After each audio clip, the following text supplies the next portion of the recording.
อันแรกคือโบกิวันรุ่งแท้เนาะการกระโดดมันจะไงเนี่ยแค่นี้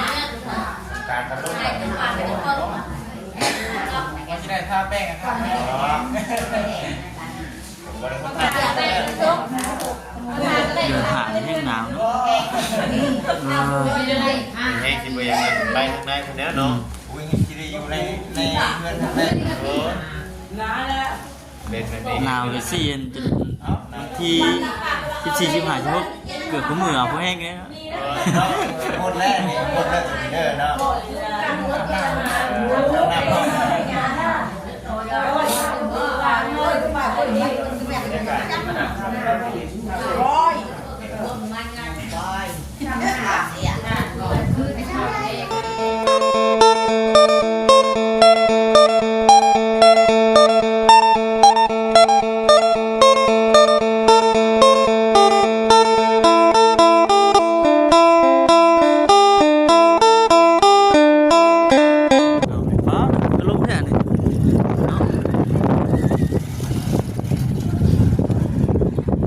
สบายดีเด้อพี่น้องเด้อ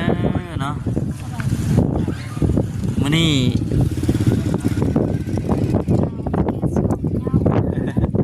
หนาววันนี้นะเดินทางมาอยู่ที่บ้านสาแก้วหรือว่าอยู่ที่เพื่อนใหม่ของน้องฉลาดเพิ่นพี่น้องเนาะที่มาเป็นเพื่อนใหม่น้องฉลาดเด้อว่าฉันก็เลยได้ที่รถมานำเพิ่นกินเป็นคนไปเขาในคุณไป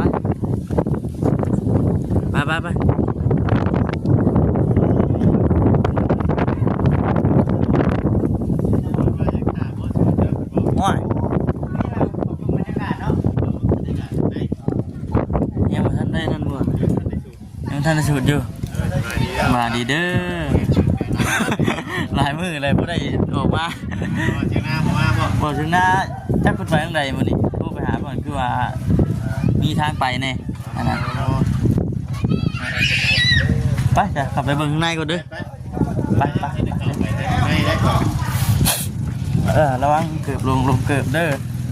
คือเทินใหม่นะใส่เกือบใหม่เปิดเมื่อบ่ได้เด้อ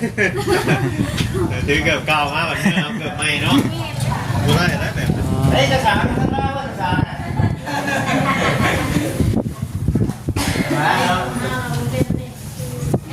ไปเข้าบ่ครับเข้าไปนี่ว่าก่อนนี้ต้องมีเจ้าสาวด้วยเด้อบ่เบียงเนาะดีเด้อเอ้ย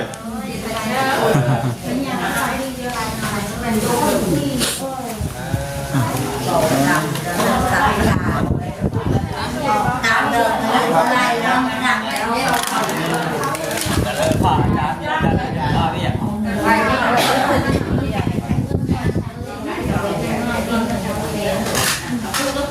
ลมเนาะมันนี่เนาะลม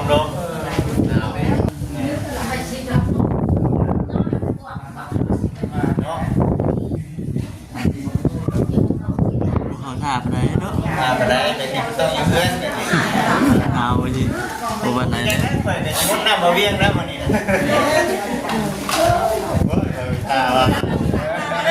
มาเมื่อจังนั้นมันห่อนเลยครับที่กล้าว่ามันห่อนเลยนะดิการห่อนเลยอันนั้นนะครับที่ก็น้ำนะตอนนี้เช้าทำก็นอกอ่ะ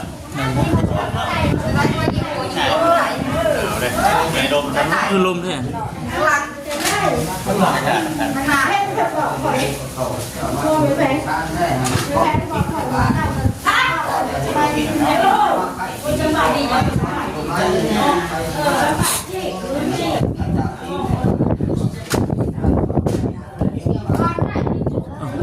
หนาวใช่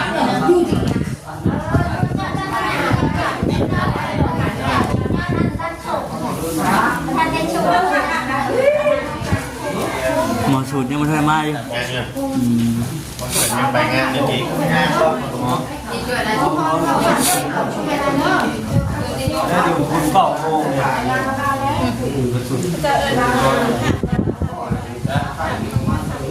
9 โมงก็เป็นกี่บ้านคุณเป่าโมง10 โมงแล้ว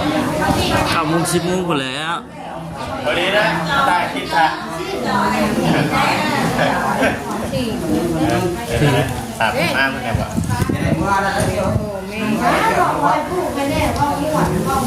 มันมีเวีย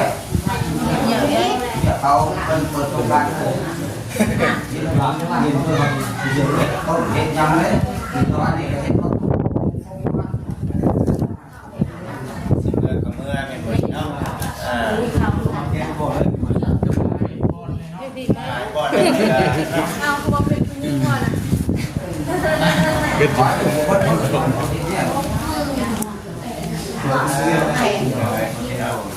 นี่ยังมาบริเวณนี้เนาะ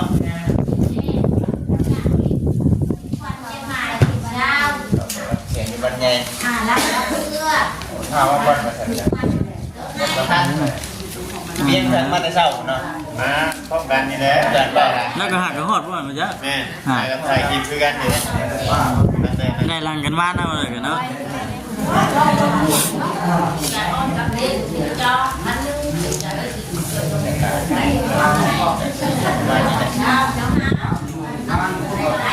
สามสี่ห้ามาครับ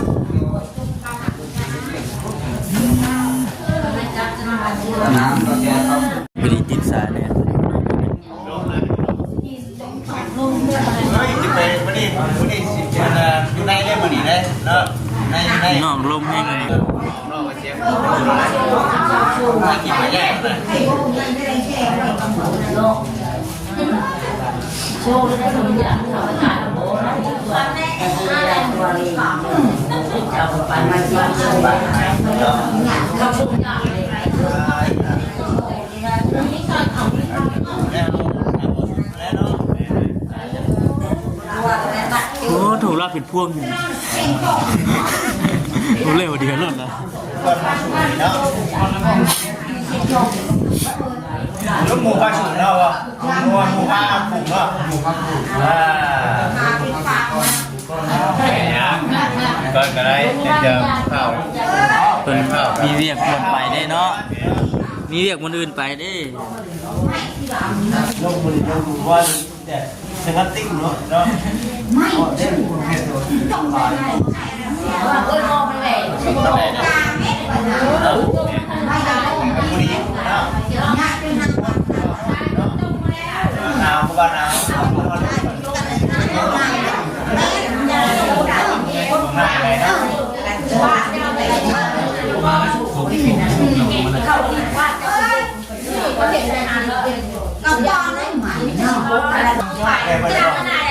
กินเผ็ดกินเลยกินคนเดี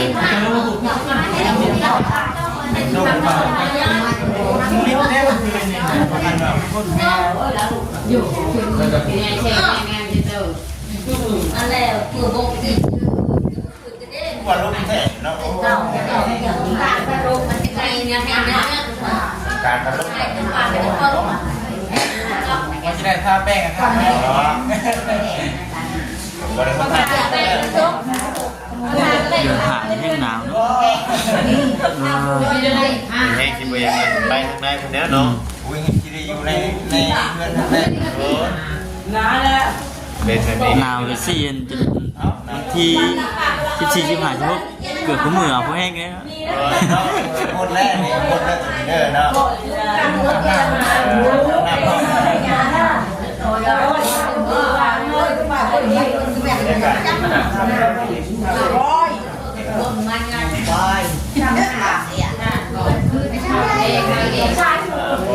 ฉันมาสิบโมงนะ10 โมง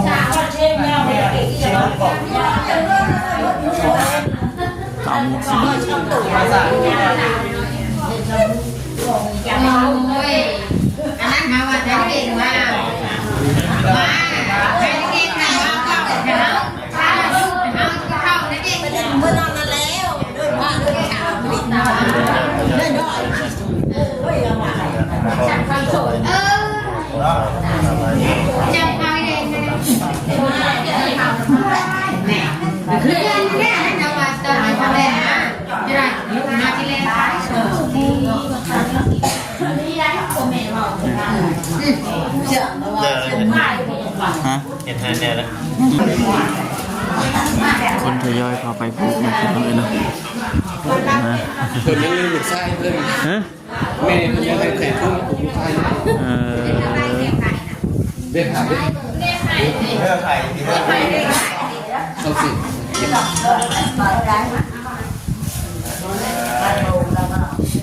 ยาว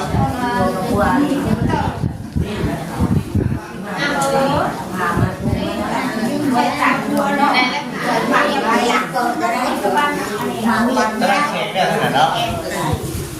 นี่กันเนี่ยนะ มาไม่ใช่เชื่อริมสุการเนาะกันนี่ แล้วพอ น้ำเนาะไม่เจ็บเปียก ย เนาะ อมแล้วจะยอมแล้วบัดนี้จะกี้ว่าสิ โอ้ย กี้มา มันหนาวโพดหนาวโพด น้ำกันไอ้มือมัน โอ้ยงดก้อนมาดิ ชี้ให้ปลาน้ำกดน้ำมาชี้ฮดกด เตรียมสิ้นไว้เพื่อเด้อซะเด้อเล่นน้ำกันหนาวกันเนาะ น่า มือมันเลยจะเป็นน้ำกระลิ่นนะ ว่าสิไป ยอมแล้วเนาะ สิไปรีอยู่ไสเด้เนาะบัดนี้ครับข่าวนี่ แต่มันต้องรีบแล้วนี่ออกไปกันนี่เลยชิบะไก่ห้ามลงนี่นะ เดี๋ยวว่าเรื่องสิบ่พักแข็งจะว่านี่แหละเกิดใครเกิดหนาวมีเฒ่า เออ เจ้าของมาเฒ่าไม่ได้แล้ว ต้องพบคนเฒ่าแต่ว่าหรือว่าเฒ่าคนที่กันนะเฒ่า ถามโคตรที่กันแล้วเนาะ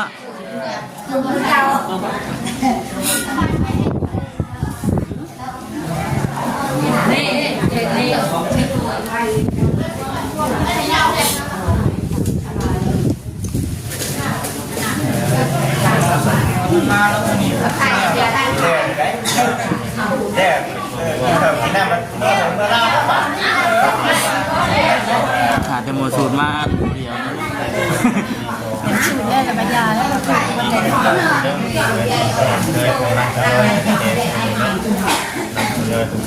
นอนเรือนในให้พันผีเด้อ อ่า ร้านอาหารร้านสเกย์นะฮะอยากให้ร้านอาหารเนาะ มันก็ต้องนอนคนแก่ไม่ได้ไม่ได้จ้ะ เก็บมาสีให้โชว์ให้มาได้ปีใหม่ได้ไหมไอ้พันนี่อย่าลืมกันเด้อ พี่จะอยากได้ตัวเล่นตัวดีว่ะ ฮะเรียกใหม่รู้ละชกเคยมาแต่รับให้ด้วยแต่มันต้องวัดให้มีแห้งในโค้งใช่ในร้านยืนกอก มีแต่คนนั้นขอเลขขโมยน้ำเหล้าบัน ได้บัตรนี่เนาะ เออ ยืมกันนี่ได้เลย เนาะ คนละโตสองโตติ แบ่งกันได้ เอ เลย อฮะ โอ้ยลุงแม่ ลงนุ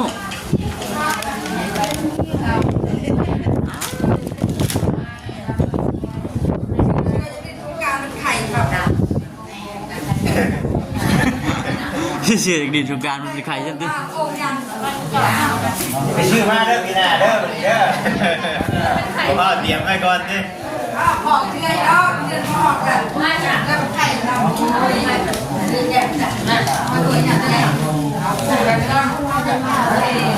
เชียร์ไหน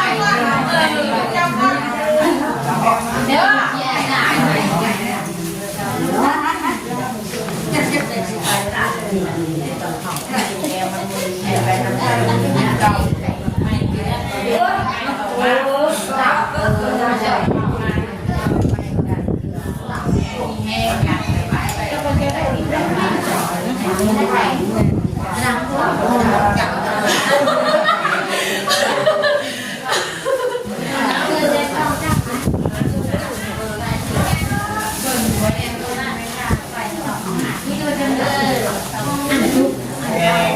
ทองนำได้หมดแล้วเก็บน้ำยักษ์แก่เราการ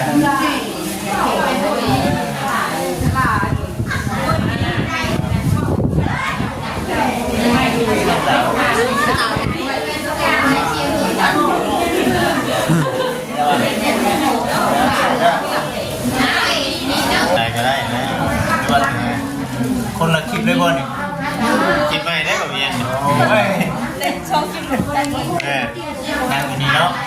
มาลงได้แต่วันนี้ฮะรันไม่ได้เลยลงตามสเต็ปเลยเนาะแม่ไรตามนะครับ โรงแรมเนี่ย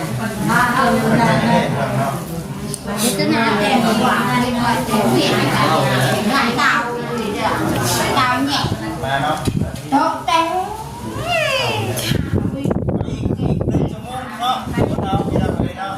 มีเป็นชั่วโมงคนไหนบ้าง 9 โมงที่หา9 โมงแล้ว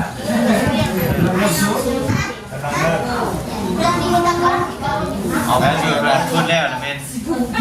มาพี่โดนน้ำบ่บ่ได้มีทางไปต่อบ่ได้อยู่สิได้อยู่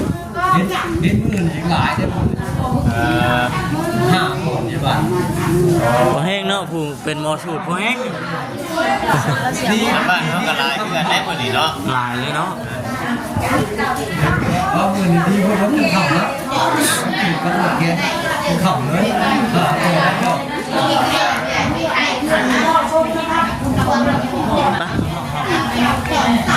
ไป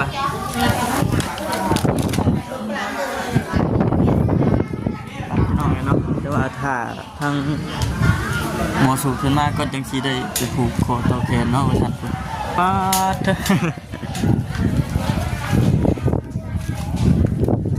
บ้านพี่น้องเลยเท่ากับมิตรวาสีจบคลิปก่อนเด้อวันลาพี่น้องไปก่อนฝากทางความสัมพันธ์ที่เข้ามาเป็นกำลังใจให้ในพี่น้องในวันนี้จะได้เดินทางมาที่เฮือนที่บ้านแม่นนี่แหละนี่ คือว่าอายอายหาบ่เห็นมันอยู่นอกพุ่นเนาะยันเข้ามาแล้วยันมันโมเมนมันแห้งกันหลายช่วงช่วงนี้เนาะ มีแต่เพื่อนผูกคอโต้แคนมาฉันช่วงนี้